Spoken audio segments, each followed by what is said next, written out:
Welcome, Shabbat Shalom. I'll set the stage for us. Tonight, my Devar Torah, or sermonette, is going to be told through pictures with a little bit of text as well that we can study and contemplate as a congregation. This week, we're reading from a Torah portion called Acharei Mot. It begins in the 16th chapter, the 16th chapter of the book of Leviticus. So really the heart of the Torah. You open up the Torah at this time of year and you'll see there's equal amounts of parchment on the right and on the left sides. You're right in the middle. And Acharei Mot is a Torah portion that gets into a whole lot of detail around the way in which the Day of Atonement, Yom Kippur, was observed in Bible times. Not like the way it is observed today. Yom Kippur today is a day of fasting and penitence and healing broken relationships and addressing the soul and doing kind of the work, the spiritual work to clear ourselves for the year to come. And then by the end of a very exhausting day of no food or drink or any kind of bodily pleasure, we take a deep breath and we know that in the eyes of God, and if we've done the work in our relationship, in the eyes of our fellow human beings, we are ready to enter a new year with a clean slate. Well, biblical people had the same basic human yearning to get rid of sin, to find a way to clear themselves of wrongdoing. But the way in which this week's Torah portion describes the ritual process for getting that spiritual work done could not be more different than the way Yom Kippur is observed today. To wit, yes, the scapegoat, then and now. Why are we talking about scapegoats? Because of this. This line from, hello? Oh, don't do this on me. All right, I'll just have to stand here and push buttons on my computer. Hello. All right. So this is a line from chapter 16 of the book of Leviticus, this week's Torah reading. Aaron shall place both his hands upon the head of the live goat. There are two goats involved in this ritual. One gets dead. One is sacrificed right away. I skipped over that part. It's very bloody. Head of the live goat, and confess over it all the Israelites' wrongdoings and their transgressions, all their sins, putting them, meaning all of the bad stuff that the entire Jewish community had done in the last year, onto the head of the goat, and he shall send it off into the wilderness by way of a designated agent. It's like, Shmuel, go take the goat and lead him away from the community into the wilderness. Thus the goat shall carry upon itself all their wrongdoings to an inaccessible region, and the goat shall be sent off in the wilderness. And the rabbis debated, well, what happened to the goat? And almost all of the rabbis in the ancient rabbinic community agreed, no one cares, we never saw the goat again. The presumption is the goat would die. Maybe he would die of starvation or thirst. Maybe the goat would fall off a cliff. Never to be seen again is the point. And it was a really bad omen if the goat came back, because that goat has now been, transferred, has received all of the sins of the Israelite community.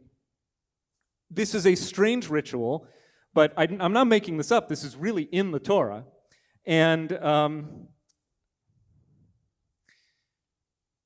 there's a detail from a stained glass window at the Lincoln Cathedral in Lincoln, England. In the east window, you can see this incredibly detailed rendering of exactly the ritual that the book of Leviticus describes. Here we have in the center the high priest, the one with the kind of turban, the white turban on his head and the linen robes, and he's casting lots with dice, what appear to be dice, which is probably the artist's rendering of the priest's oracular devices known as Urim v'Tumim. Nobody exactly knows what these are, but the Torah describes that as part of the ritual dress of the high priest, he had these devices for making important decisions.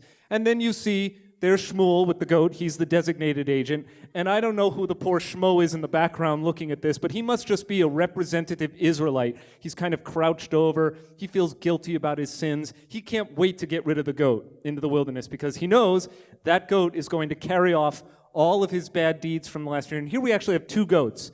They're side by side, which is why they have 8 legs. And one of them is going to be sacrificed. The other becomes this, the scapegoat. A word that was coined in the English language in 1530 by a fellow named Tyndale. Tyndale was a Protestant minister and linguist who particularly was interested in a long project of coming up with the meaning of biblical words. And so he was familiar with Hebrew, but he also rendered into English many words that have actually passed down to us as common parlance, including this one, a scapegoat. That is to say, a goat sent into the wilderness on the Day of Atonement as a symbolic bearer of the sins of the people, from scape, which is just a short form of to escape, plus goat. The whole word translating into Latin as caper emissarius, which itself is a translation in the Vulgate, the ancient Latin tongue, of the Hebrew Azazel. The Torah in this passage describes the goat that is sent off as the goat for Azazel. And nobody knows exactly what Azazel means. There's a rabbinic read on Azazel that it's actually a kind of play on the words Ez Ozel, which means the goat that departs, but which others hold to be the proper name of a devil or demon in Jewish mythology, sometimes identified with the Canaanite deity Aziz. And even today in modern Hebrew, if you want to say a kind of mild swear to people, you say Lech LaAzazel, which means go to where all the bad people go. Go. It's mildly inappropriate for Friday night at shul. Okay, Lech LaAzazel. That's how you say it in Hebrew. If you have a cabbie who tries to rip you off, say to the cabbie, Lech LaAzazel. He'll know exactly what you mean. Okay, so that's scapegoat. We've had it in the English language for almost 500 years. Now, scapegoating is familiar to us as a Jewish people and as a Jewish community because perhaps more than any other community in all of history, certainly Western history, Jews have been the scapegoat at the hands of others. So this is a very disturbing image of what is known as the blood libel or the ritual murder accusation. Starting in the 11th or 12th centuries in England and spreading throughout all of Western Europe, and by the 20th century even in Russia, and today in many parts of the Arab Middle East, the accusation lives on that Jews kill non-Jewish children and use their blood for ritual purposes, such as the making of Passover matzah. If it strains credulity, I understand and I sympathize with you. Nevertheless, this charge alone has led to countless Jewish lives being endangered and taken. In fact, throughout medieval Europe, if, for instance, a poor Christian boy or girl were turned up dead, there's a famous case of a young boy named William of Norwich in 1194 in England. He turns up dead in a well.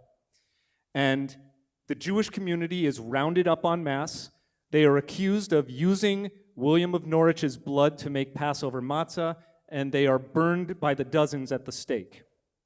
You have other examples throughout Jewish history where, even without a body, a little non-Jewish boy or girl goes missing.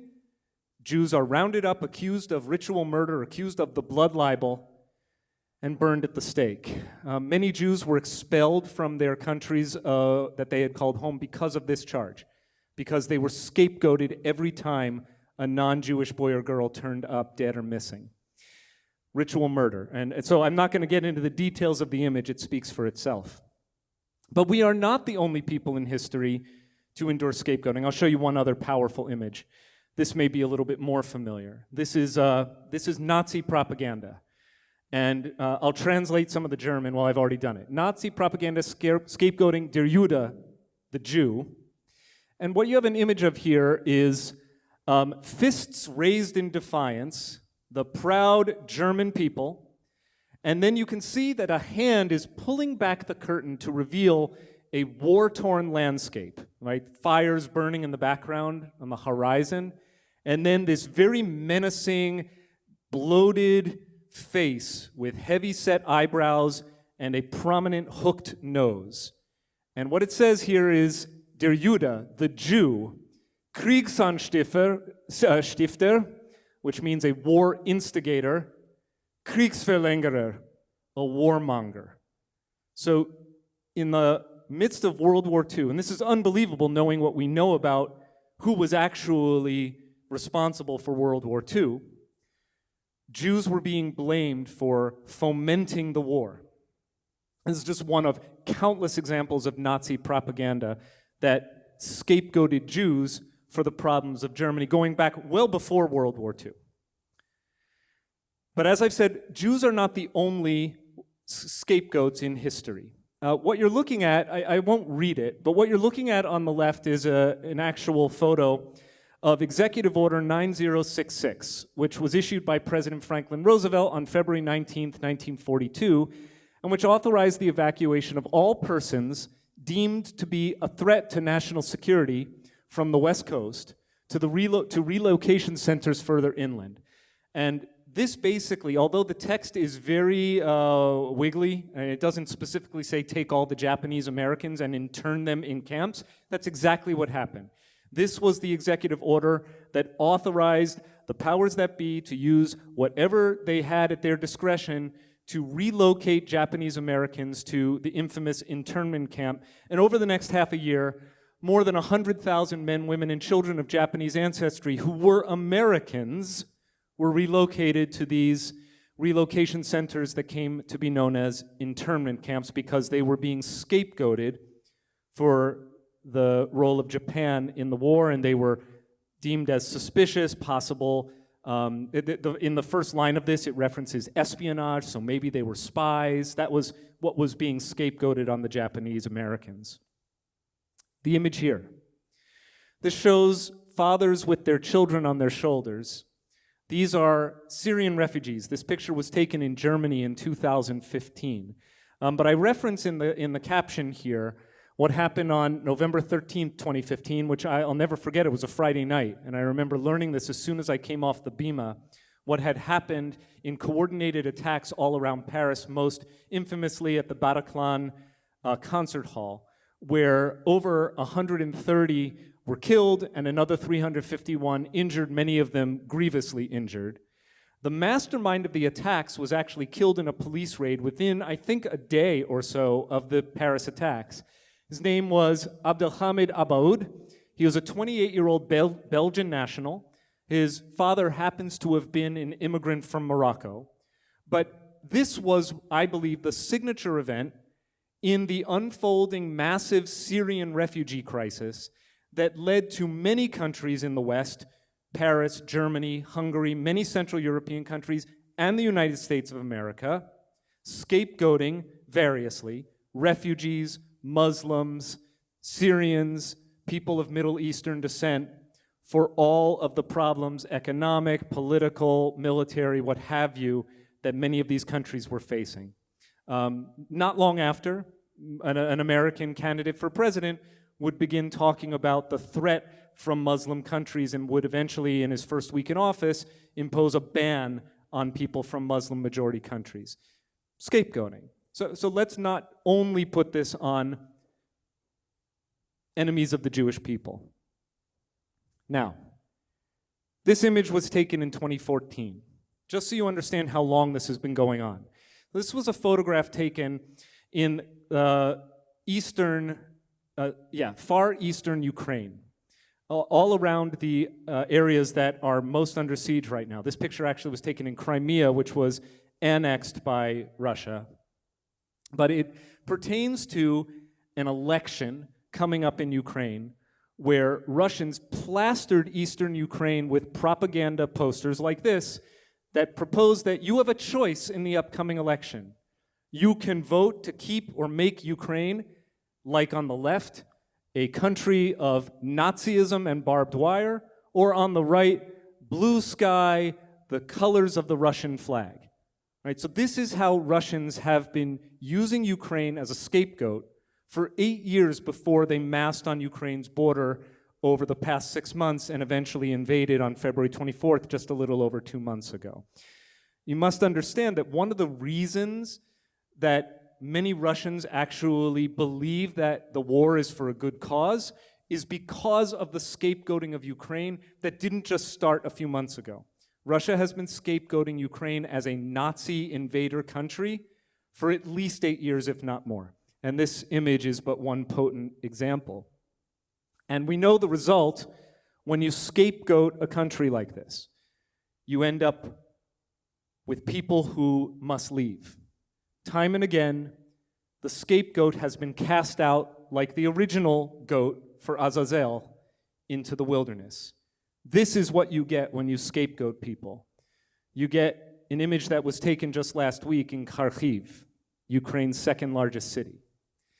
So as I said, I had the opportunity under the sponsorship of UJA Federation of New York to travel to Poland to meet with Ukrainian refugees in the middle of March and to hear their stories, to bear witness to their trauma, to bring a message of hope and help, to bring lots of humanitarian supplies, thousands of pounds of humanitarian supplies, mostly medical relief supplies, and to come back to Westchester Reformed Temple with a commitment that their stories will continue to be told and that their voices matter and will not be silenced.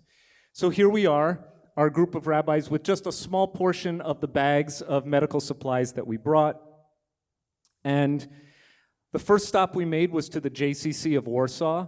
What I want to emphasize here is that every single organization we visited, as well as every ordinary Polish citizen's home, is now open to help refugees. Everywhere you go in this country, there is not a free bed, there is not a hotel with availability, there is not an apartment building, an Airbnb, a community center, a civic location that is not hosting and helping refugees.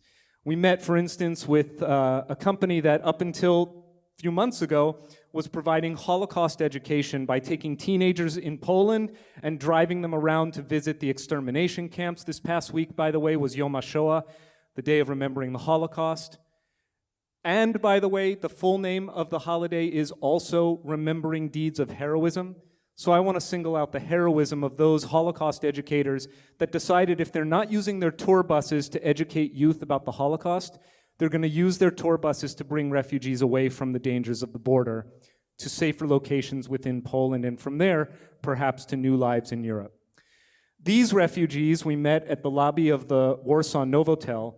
These are Ukrainian Jewish refugees, though we met plenty of refugees who are not Jewish. Ukrainian Jews before the war comprised over 200,000 people in Ukraine. Now they are dispersed, and several thousand have already made aliyah. They have been processed under the law of return to be repatriated to Israel, which is the reason Israel exists, to be the place where a Jewish refugee will always be able to come home.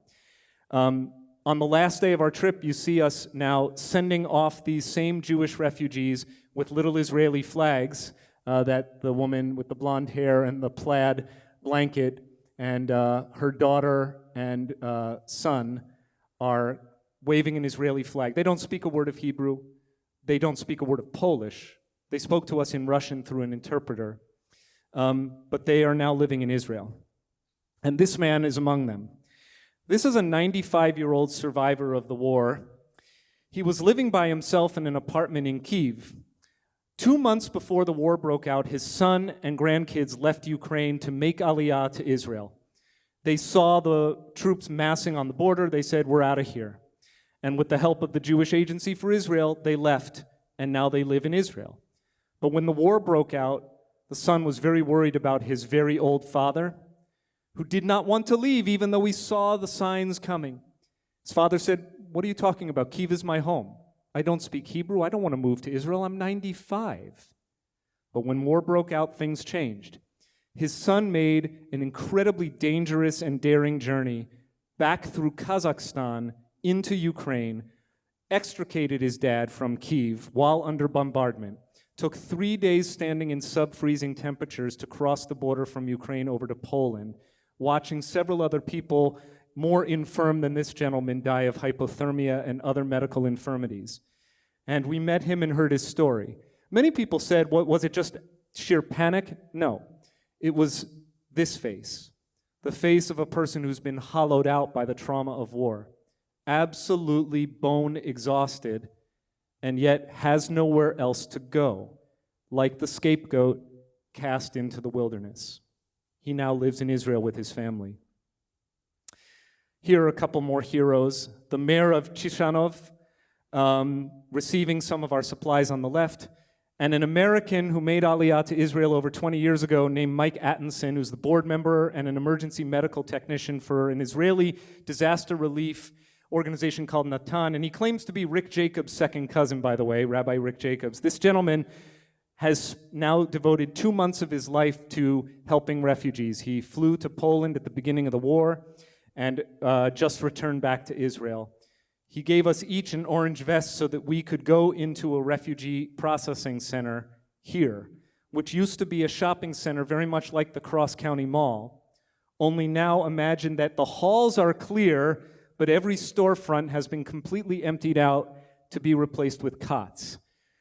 The top image is of free food being distributed to refugees. The bottom image of that shopping center, which is now a refugee processing center.